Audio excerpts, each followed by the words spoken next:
Terima kasih Anda masih bersama kami, pemirsa. Kita lanjutkan kembali dialog kita bersama debat pertama Teguhkan Pilihan. Saya masih bersama dengan Mas Gun-Gun dan sudah bergabung bersama kami TKN dari Jokowi Ma'ruf, Mas Aceh Hasan Syazili. Kita sapa dulu. Selamat pagi, Mas Aceh.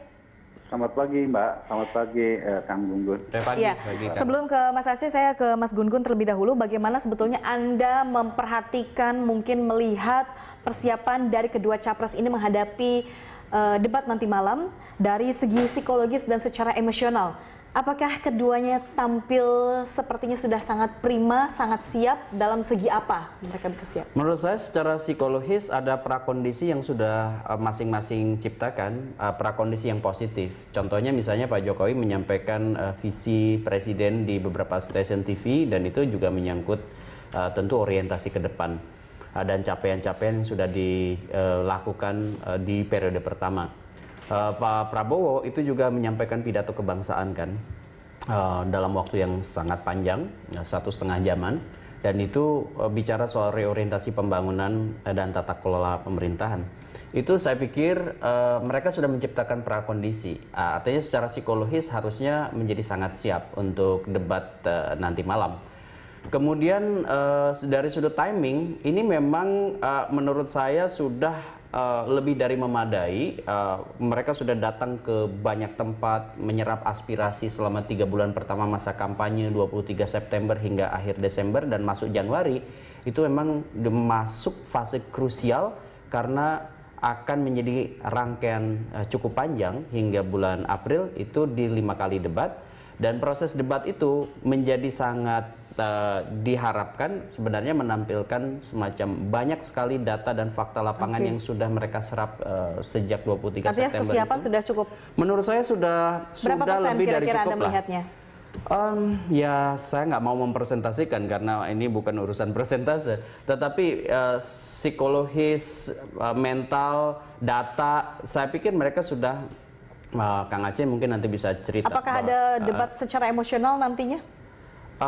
Pasti. Maksud saya gini, emosi itu pasti ada yang dilibatkan. Kan tadi saya udah bilang aspek patosnya, aspek emosi itu pasti akan mungkin bicaranya bukan bicara lebih kepada emosional dibandingkan untuk memaparkan dengan tenang, jelas dan terstruktur begitu.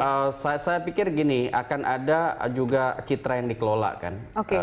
Karena ini hubungannya juga dengan cara pandang orang. Kalau kemudian temperamen tidak bisa dikendalikan, temperamental misalnya, atau emosi yang kemudian manajemen privacy komunikasinya tidak bagus. Baik, akhirnya masyarakat yang menilai. Akhirnya masyarakat menilai. Baik, kita tahan dulu, Mas Gun-Gun, kita langsung bergabung bersama dengan Mas Aceh. Mas Aceh, apa saja persiapan khusus yang sudah disiapkan tim Jokowi Ma'ruf untuk hadapi debat malam hari ini? Kalau Mas Gun-Gun mengatakan memang sudah dalam persiapan yang cukup matang dari segi psikologis, bagaimana Anda melihat dari tim Jokowi sendiri? Ya, memang persiapan juga tetap harus dilakukan ya, karena bagaimanapun kita tahu dalam debat ini ada pertama segmen waktu yang telah ditentukan ya, yang kedua mekanisme atau tata cara di dalam debat tersebut ya, dan yang ketiga tentu tidak mudah memang untuk bisa menyampaikan pikiran-pikiran atau pokok-pokok pikiran visi dan misi dalam waktu yang sangat singkat tentang ketika materi yang akan dijadikan sebagai bahan debat tersebut. Gitu. Nah, karena itu memang perlu ada latihan-latihan, simulasi-simulasi gitu agar tepat dan sesuai dengan ekspektasi tanpa harus kehilangan semangat visi misi yang telah kami sampaikan ke KPU gitu. Pak Jokowi kalau dari segi pengalaman berdebat tentu beliau sangat terbiasa. Kita tahu beliau pernah menjadi wali kota selama 2 periode dan sebelum menjadi wali kota kan pasti akan berdebat dulu. Kemudian pernah menjadi gubernur DKI Jakarta. Waktu menjadi gubernur DKI Jakarta, pilkadanya kan ada debat terlebih dahulu dan terakhir tentu sebagai calon presiden di 2014 juga beliau pun juga dalam Pilpres 2014 yang lalu juga berdebat.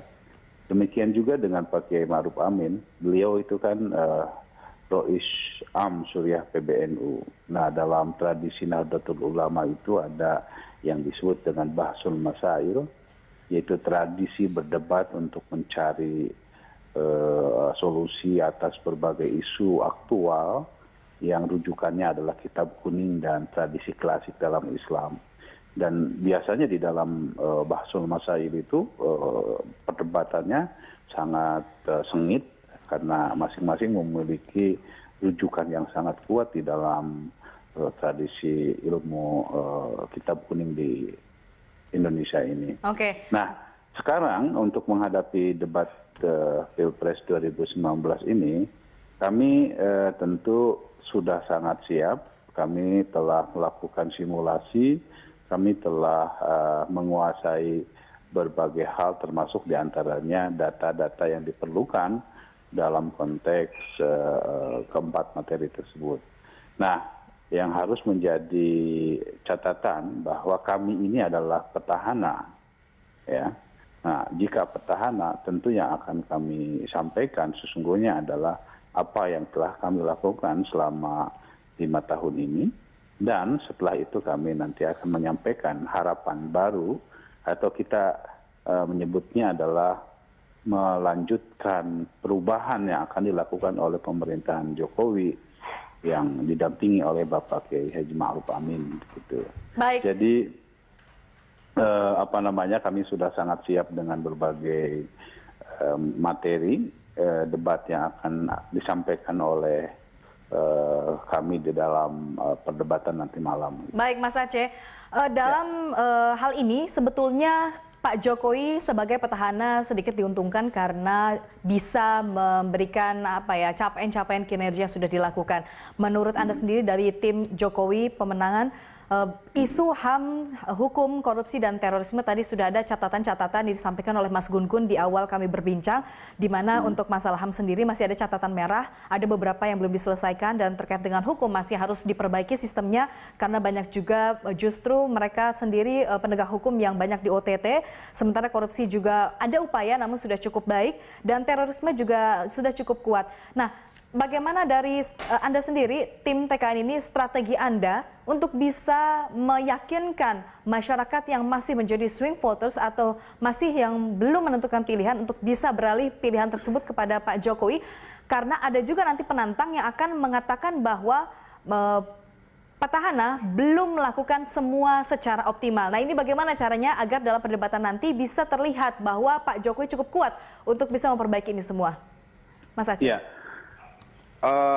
Dari 4 tema yang nanti akan menjadi bahan perdebatan, pertama saya ingin menyampaikan misalnya soal HAM, ya, dari sisi HAM. Dari sisi HAM, saya kira bahwa ada kasus-kasus yang dinilai oleh publik belum diselesaikan, dan itu saya kira kan bukan hanya pada masa pemerintahannya Pak Jokowi, soal kasus tragedi Semanggi, ya. Mungkin juga kasus soal penculikan, gitu ya.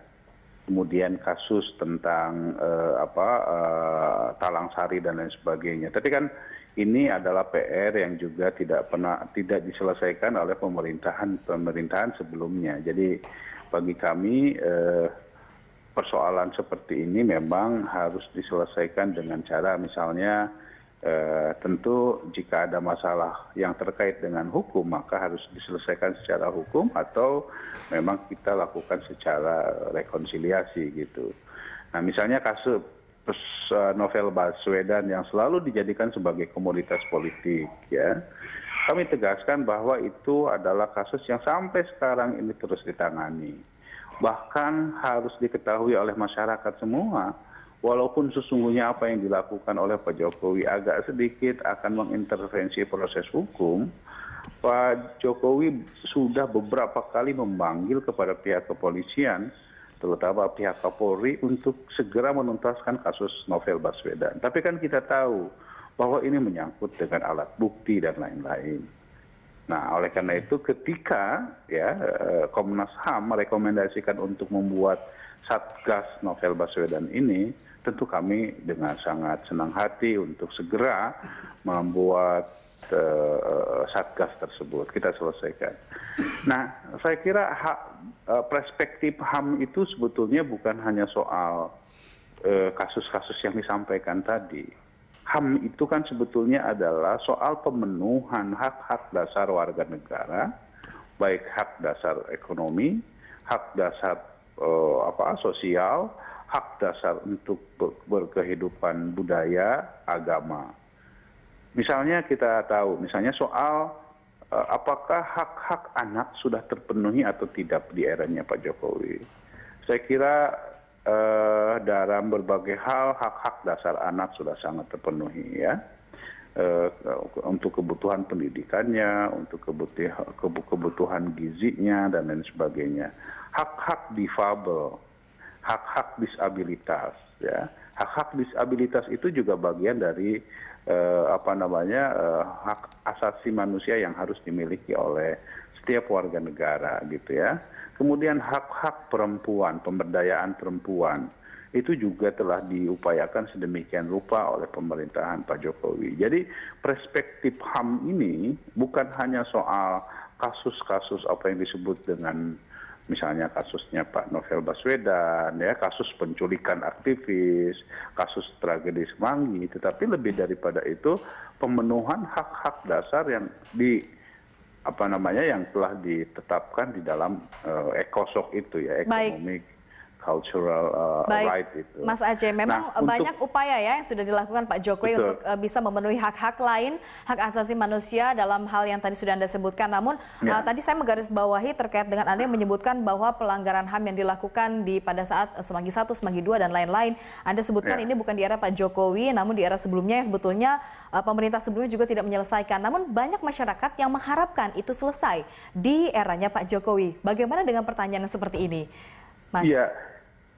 Harus kita pahami bahwa kasus-kasus semacam ini kan juga dalam konteks tertentu itu kan membutuhkan mekanisme hukum.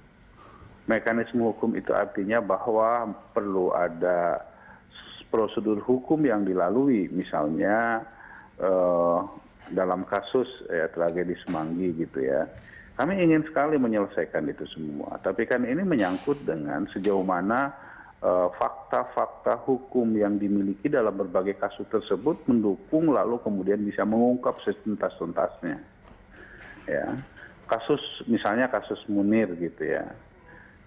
Tentu kita sangat prihatin karena memang Pak almarhum Munir adalah salah seorang aktivis HAM yang selama ini membela.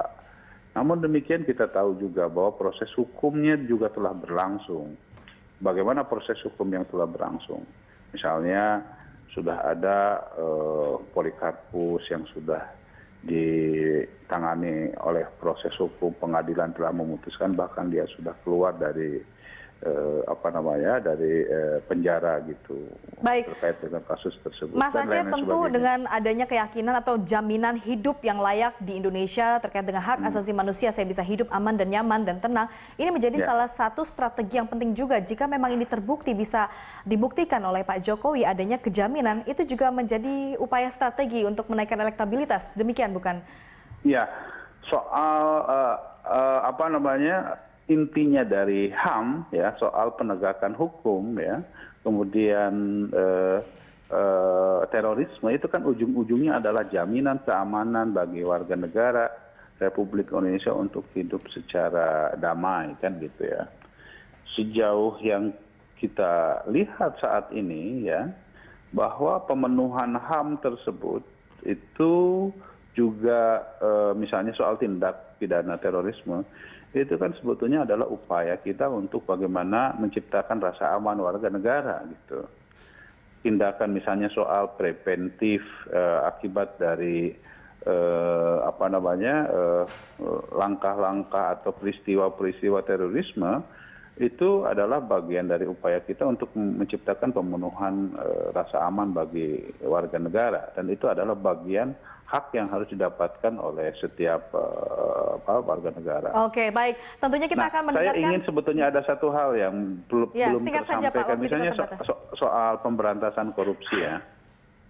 Ya, Ini pemberantasan korupsi saya kira penting untuk menjadi kata kunci dalam debat nanti. Kenapa? Karena kalau menurut berbagai survei, ya ekspektasi publik yang paling utama dalam konteks Pilpres ini adalah soal bagaimana menciptakan pemerintahan yang bersih.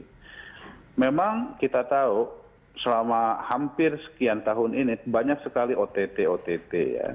Namun demikian yang harus menjadi catatan kita justru karena pada pemerintahan Jokowi inilah KPK dengan kewenangannya yang kuat itu bisa membongkar berbagai tindakan korupsi.